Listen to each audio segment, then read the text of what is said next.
Hi, this is Dr. Gregory Sadler. I'm a professor of philosophy and the president and founder of an educational consulting company called Reason.io, where we put philosophy into practice. I've studied and taught philosophy for over 20 years, and I find that many people run into difficulties reading classic philosophical texts. Sometimes it's the way things are said or how the text is structured. But the concepts themselves are not always that complicated, and that's where I come in. To help students and lifelong learners, I've been producing longer lecture videos and posting them to YouTube. Many viewers say they find them useful. What you're currently watching is part of a new series of shorter videos, each of them focused on one core concept from an important philosophical text. I hope you find it useful as well. In part one of Thus Spoke Zarathustra, there's a section called Of the Afterworldsmen, the people who are constantly striving for and talking about and orienting themselves in relation to some other world than the one that we live in, experience things in.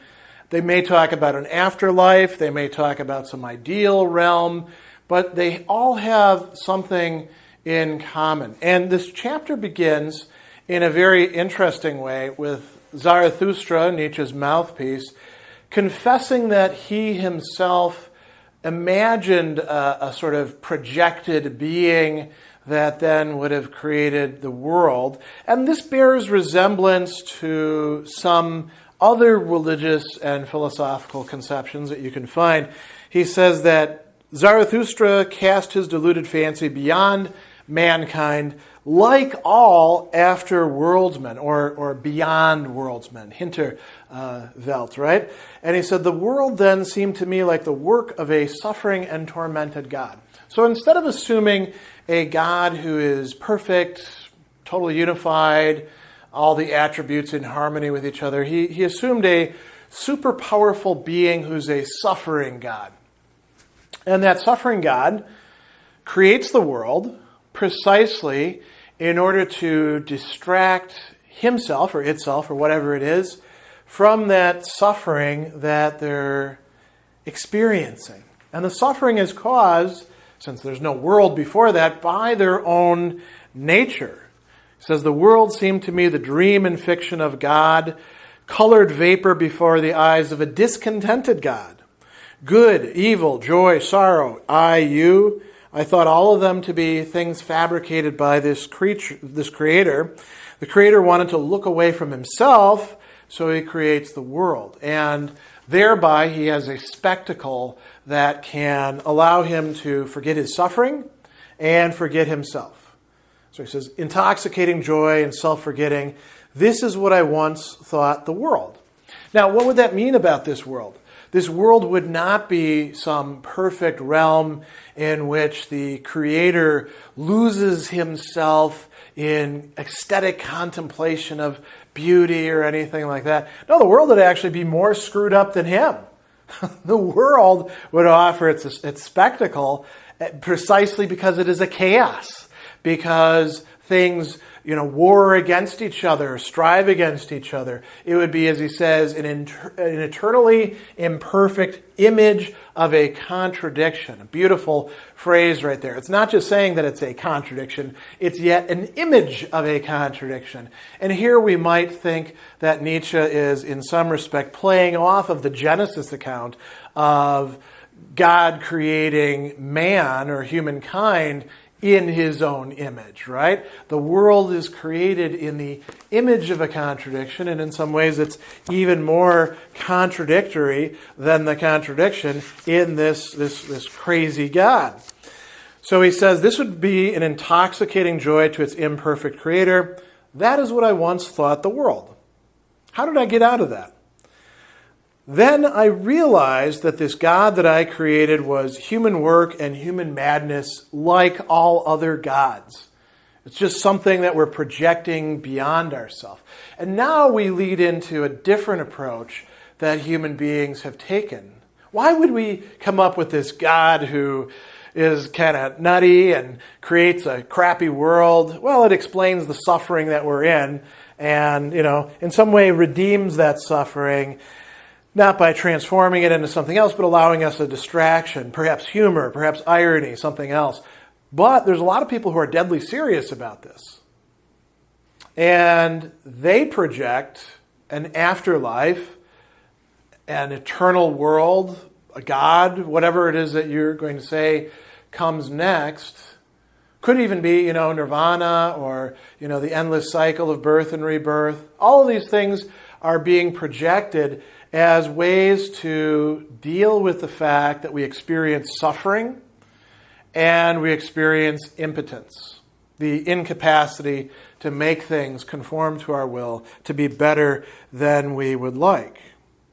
He says, it was suffering and impotence that created all afterworlds and the brief madness of happiness that only the greatest sufferer experiences.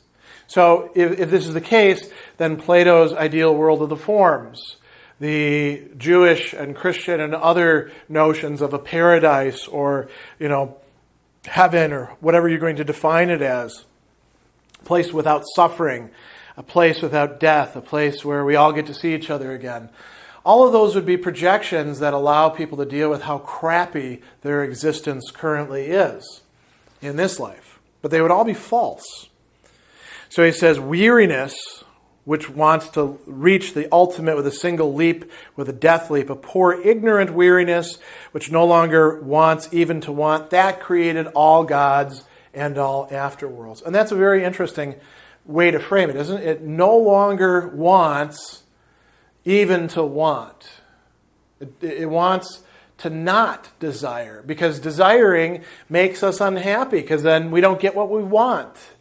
Oh, if we could only just stop this process, if there were only a world in which we would be totally satisfied, or we wouldn't even need to be satisfied because we wouldn't desire anything anymore. We would be caught in this eternal, perfect, whatever it happens to be, harmony, account of how everything worked out in the end. Pick whatever sort of afterlife you want. Nietzsche would say, well, that's really just a projection. And it comes out of weakness. It comes out of despair. It comes out of suffering. It's not a positive thing. Although it seems like it's super positive, it's actually a negation of a negation, you might say. How does this happen? Well, in Nietzsche's ontology, his view on what actually exists, we have bodies. And the body, spirit, if there is spirit, comes out of the body. The body, there's something wrong with it.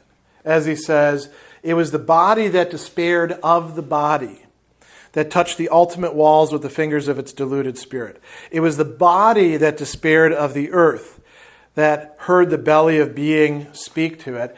And then it created all of these, fanciful afterlife, afterworlds, something beyond this.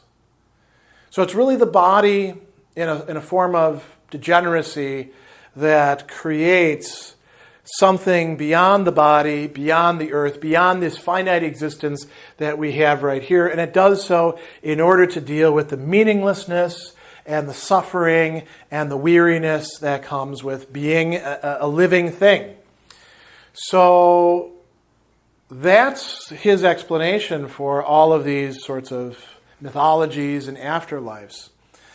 Now, he says that this isn't the only way that we can think of things.